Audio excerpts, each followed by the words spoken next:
Communication कैसे सुधारा जा सके। यानी कहते हैं कि अगर सही सवाल पूछा जाए तो सही जवाब आएगा, लेकिन एक व्यक्ति की पूरी जिंदगी, पूरी उम्र सिर्फ इसी को समझने में लग जाती है कि आखिर इफेक्टिव कम्युनिकेशन होता क्या है।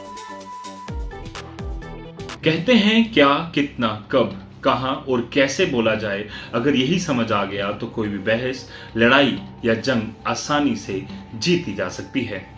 लेकिन एक व्यक्ति की पूरी जिंदगी, पूरी उम्र सिर्फ इसी को समझने में लग जाती है। दरअसल एक कम्युनिकेशन स्टूडेंट होने के नाते, या यूं कहें कि कम्युनिकेशन एक्सपर्ट होने के नाते, मैंने पिछले कुछ सालों में कई सारी स्टडीज़, कई सारी जो चीज़ें पढ़कर, समझकर, जो चीज़ें मैंने गैदर की हैं, वो मैं चाहता हूं कि मैं आपके साथ साझा करूं और एक सीरीज़ बनाने की कोशिश कर रहा हूं जिसमें मैं आपको ये बताऊंगा कि कम्युनिकेशन कैसे सुधारा जा सके। यानी कि बातचीत, या फिर हमारी जो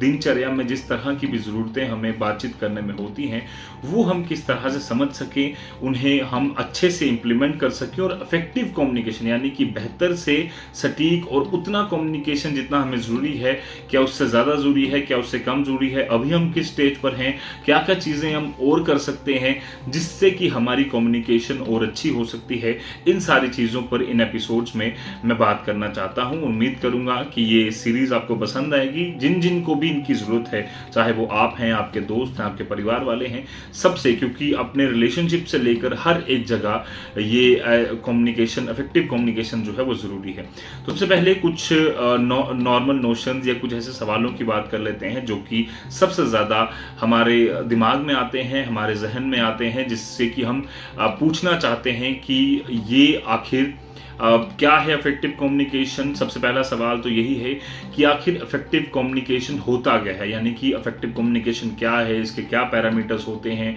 क्या इसके स्टेप्स हैं, क्या इसकी चीज़ें हैं जो हमें समझनी चाहिए। दूसरा सबसे बड़ा सवाल कि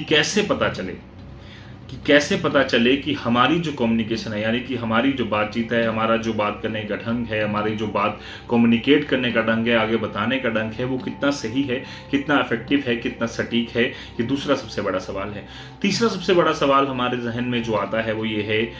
कि अगर मेरी कम्युनिकेशन, यानी कि हमारी कम्युनिकेशन अगर इफेक्टिव कम्युनिकेशन नहीं है तो उसे हम दुरुस्त कैसे करें, यानी कि ठीक कैसे करें। और समझना तो पहले है ही है कि इफेक्टिव कम्युनिकेशन क्या है। दूसरा सवाल आ गया कि उसे यहाँ पर क्या क्या पैरामीटर्स हैं, कैसे पता चले, और तीसरा कि हम उसे ठीक कैसे करें। और इफेक्टिव कम्युनिकेशन के बारे में कहाँ कहाँ हम समझ सकते हैं और किस किस तरह की जगह पर, कहाँ पर हमें इसकी ज़रूरत होती है। आप ऐसे सोचिए कि अगर आप एक कंप्यूटर पर बैठे और अगर आपको कंप्यूटर चलाना ही नहीं आता तो आप उसका फ़ायदा बेहतर से बेहतर ढंग से नहीं ले पाएंगे। आज की डेट में चैट जीपीटी अगर आप करें तो कई सारे ऐसे सवाल आपके मन में आएंगे कि चैट जीपीटी आखिर, सबसे पहले तो यही बात आती है, कई सारे कोर्सेज में देख रहा था चैट जीपीटी को लेकर, सबसे पहला सवाल यही आता है कि चैट जीपीटी को आखिर चलाया कैसे जाए। कहते हैं कि अगर सही सवाल पूछा जाए तो सही जवाब आएगा। इसीलिए इफेक्टिव कम्युनिकेशन इतनी ज़्यादा ज़रूरी है कि अगर मैं सही सवाल पूछूं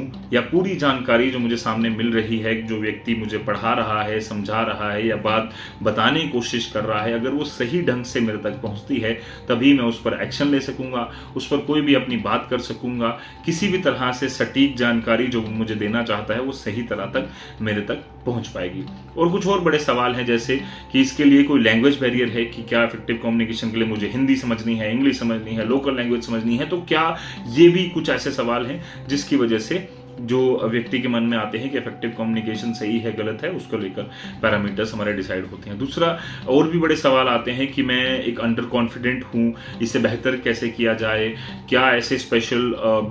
जो कोर्सेज करने पड़ेंगे या कोई ऐसे स्पेशल क्लासेस लेनी पड़ेंगी, कुछ स्पेशल एक्सपर्ट्स के पास मुझे जाना पड़ेगा जिसकी वजह से मेरी जो कम्युनिकेशन है बेहतर हो पाए और मैं कॉन्फिडेंट हो पाऊँ। क्योंकि कहा जाता है कि जो अच्छा बोल पाता है, जो अच्छा अपनी बात समझा पाता है, उसको कॉन्फिडेंस तो रीच होता ही होता है, बल्कि दूसरों के सामने उसकी प्रेजेंटेशन भी बेहतर होती है। और सबसे बड़ा एक और महत्वपूर्ण सवाल ये है जो कि अमूमन बात की जाती है कि मेरी बॉडी लैंग्वेज कैसी होनी चाहिए। यानी कि मेरा रहने बैठने का ढंग कैसा होना चाहिए, मैं किस तरह से प्रेजेंट कर रहा हूँ, मेरे हाथ कितने मूव करने चाहिए, मेरा गर्दन कितनी मूव करनी चाहिए, मेरी फेस इंटरेक्शन कैसी हो, मेरा आई टू आई कॉन्टैक्ट कैसा हो। तो ये बड़े सारे ऐसे सवाल हैं जो हमारे जहन में आते हैं जब इफेक्टिव कम्युनिकेशन की हम बात करते हैं। मुझे लगता है कि आपके जहन में भी इसी तरह के सवाल आते होंगे, बट सबसे बड़ी चीज़ ये है कि आप इन सब को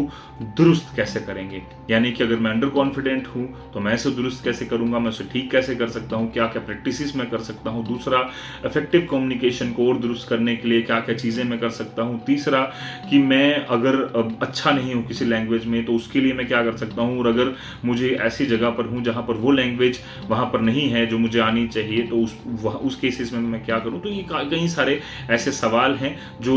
मन में आते हैं। तो इस सीरीज़ में, इस पूरे एपिसोड्स, जो अलग अलग एपिसोड्स की सीरीज़ हैं, जो स्पेशली मैंने इफेक्टिव कम्युनिकेशन को ध्यान में रखते हुए बनाई है, जो मेरे एक्सपीरियंसेस हैं या जो मेरे बाकी जो साथी एक्सपर्ट्स जिनसे मैं लगातार बातचीत करता रहता हूँ, क्योंकि 5 साल मैंने कम्युनिकेशन पढ़ी, कॉमर्स पढ़ा, उसमें कम्युनिकेशन के अलग से सब्जेक्ट्स थे, बिजनेस कम्युनिकेशन, इकोनॉमिक कम्युनिकेशन जैसे, और इसी के साथ साथ जो 2 साल मास्टर्स पीजी मैंने किया जिस कम्युनिकेशन में, mass communication and new media में, उसमें भी कई सारी चीज़ें हमें बुकिश नॉलेज की अगर हम बात करें तो वो भी पढ़ाई गई, और प्रैक्टिकल चीज़ें भी कई सारी जो है वो समझाई गई, पढ़ाई गई, हमें उसका फ़ायदा भी हुआ। और उसके बाद जब फील्ड में हम पहुँचे तो पिछले 6 सालों से मैं जर्नलिज्म में हूँ, अलग अलग रेप्यूटेड ऑर्गेनाइजेशंस में मैंने काम किया है। तो वो सारा एक्सपीरियंस मैं कोशिश करूँगा कि जो मैंने अपने साथियों से, अपने बड़ों से, अपने टीचर्स से सीखा है, अपने आसपास के लोगों से, अपने छोटों से सीखा है, वो कम्युनिकेशन की जो बाधाएं या में मुश्किलें आती हैं, चाहे वो आपका प्रोफेशन हो, चाहे वो आपका रिलेशनशिप हो, पैशन हो, प्रोफेशन हो, या आपका दिनचर्या हो, या कहीं पर भी आपको किस तरह से वो बेहतर से बेहतर आप अपनी बात कम्युनिकेट कर पाएँ, दूसरे की बात समझ पाएँ और अपने आप को डेली ग्रो कर पाएँ, उसको लेकर ये सीरीज़ मैंने खास बनाई है। आपको पहला एपिसोड कैसा लगा आप ज़रूर बताएं, और अलग अलग एपिसोड्स मैं लगातार अपलोड करता रहूँगा मेरे ही यूट्यूब चैनल पर, अपने फेसबुक चैनल पर, अपने इंस्टाग्राम पेजेस पर, और अलग अलग जगह पर जहाँ पर भी आप मुझे देखेंगे। आप प्लीज़ इस वीडियोस को शेयर कीजिए ताकि ज़्यादा से ज़्यादा लोगों तक ये बात पहुँचे, और जो भी अपने कम्युनिकेशन को दुरुस्त करना चाहता है, या उसे लगता है कि मेरी कम्युनिकेशन दुरुस्त है, या उसे कुछ चेंजेस करने हैं, कुछ एडिशन करने हैं, तो वो भी मैं कोशिश करूँगा कि ज़्यादा से ज़्यादा टॉपिक कवर किया जाए। और अगर आपको लगे कि कुछ सवाल है इसको लेकर तो वो भी आप मुझे पूछ सकते हैं, कमेंट कर सकते हैं, डीएम कर सकते हैं इंस्टाग्राम पर, फेसबुक पर, तो ताकि जो आपकी बात है वो मेरे तक पहुंचे। और 2 वे कम्युनिकेशन जो हम कहते हैं कि इट्स द बेस्ट कम्युनिकेशन, तो आपकी बात मेरे तक पहुंचे और मेरी बात आप तक पहुंचे और इफेक्टिवली पहुंचे।